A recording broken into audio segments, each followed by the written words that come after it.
Hey guys, welcome back to Bixby's Beer Reviews. So great to see you here with me again. Got a new brewery on the BBR today from American Solera out of Oklahoma. We have Chi Chi Boom Boom. Now, a lot going on in this beer, so gotta read directly from the can, make sure I don't miss anything. This is an imperial gose sour, and it's brewed with pineapple, coconut, macadamia nut, marshmallow, vanilla, milk sugar, and of course sea salt, as it is a gose. So, a lot going on in that can. And as you recall, a concept we've regularly talked about here on the BBR is the line. As in the line when a heavily adjuncted beer of any style, although most often either a stout or a sour, has pushed things too far. It has gone from being a beer to being more of a pudding cup.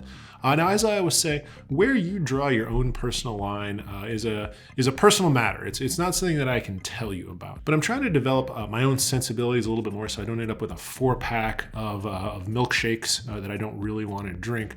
And of course, one thing I look for is I try to find breweries that I really trust, that have done heavily adjuncted beers well consistently. That'd be, of course, Drecker, love Commonwealth here in Virginia. There's another concept I've found, and it came to me really after our Milkshake New England IPA episode from last season, which, as you recall, was Mai Tai Double Froyo from Ingenious Brewing down in Houston. It was a Mai Tai style New England IPA. Now, that wasn't a sour, but the thing that I noticed is that, I love a cocktail. I haven't quite gotten Bixby's cocktail reviews off the ground yet, but I have found that heavily adjuncted sours that take a sort of cocktail or cocktail ingredient approach often bring the same type of balance between sweet, sour, bitter, and boozy ingredients in a way that a very good cocktail can. And so I found it might be a good guide for finding heavily adjuncted sours that I might enjoy. So I saw this one. Of course, it has tons of the classic ingredients from a Pina Colada. You've got the pineapple, you've got the coconut, and so I think it has the potential to hit that same space. So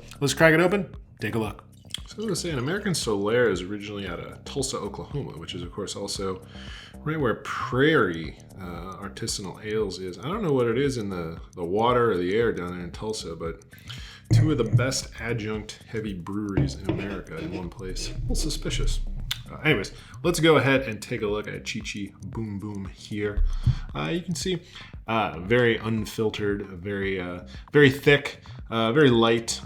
As again, the adjuncts are really going to dictate the color of any sour you have here. Pineapple, coconut, not really going to change the temperature from a lighter malt beer.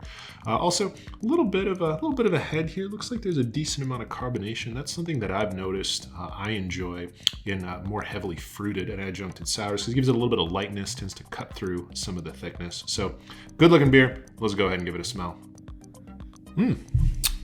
Remarkably dessert-forward aroma. I get the mixture of vanilla, coconut, and macadamia right up front.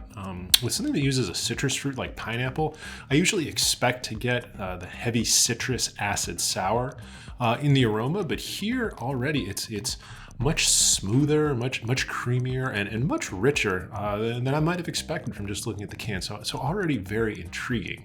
Let's go ahead and give it a taste. Oh my, that hits the exact Pina Colada effect that I would have expected from looking at the ingredients. It is certainly more sour than the aroma would have led me to believe. That's fine. That's what I'm looking for here. But pineapple, again, it's a very acidic fruit. It's something that I think can quickly take over other adjuncts to go with it. And the pineapple is fairly restrained here. It certainly comes throughout the sip, and it really does finish in a kind of piquant place. A very nice sour beer finish, which, as I always say, it has to be a beer. It can't be a milkshake with beer-like characteristics. So I like that. But it holds back just enough to let those other sweeter flavors come through, and in particular the coconut, macadamia, vanilla axis gives that creamy impression that you get from an actual Pina Colada, even as it does finish in that drier, more sour place. So it's a beautiful blending of a number of ingredients. I don't know that I can necessarily pick out the fact that it's a gose, but of course, with a lot of sweet ingredients, you don't really want the salt to come through too much. But it's a beautifully done beer. And as I say, there are kind of two ways adjunct-heavy beers can go. They can either give you those flavors, or they can get to a place that's greater than the sum of its parts. It gives you the impression of something that you don't normally associate with beer. And I think this has done that in the best way possible. possible by giving you the Pina Colada impression and then also finishing as just a beautiful, refreshing beer that I think you could have before or after a meal. So well done, American Solera. I have always enjoyed a number of their different types of beers, and I'm glad to see that their sours are continuing the tradition they have with a lot of their good hazy IPAs. So thanks for joining me for this fun little cocktail beer. If you want to see Bixby's cocktail reviews on a separate channel, let me know. I'll get that going too. But in the meantime, thanks for coming. Look forward to seeing you next time. Bye now.